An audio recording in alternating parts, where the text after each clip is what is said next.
había perdido pues, el tiempo fundamental, como es las consultas primarias en el centro de salud social. Y todos los niños, no tienen los niños. Y eso es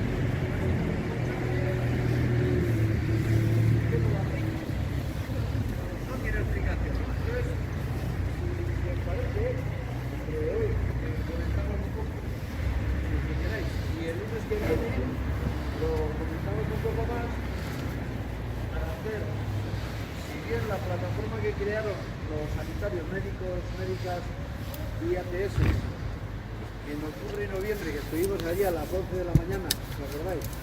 Los miércoles de los 2 meses, pidiendo precisamente eso y una mejor atención, etc.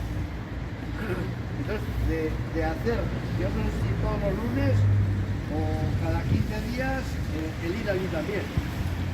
Porque es que ya se ha visto que si no levantamos la voz, no nos hacen ni el repajolero caso. Ahora ya está vacunado.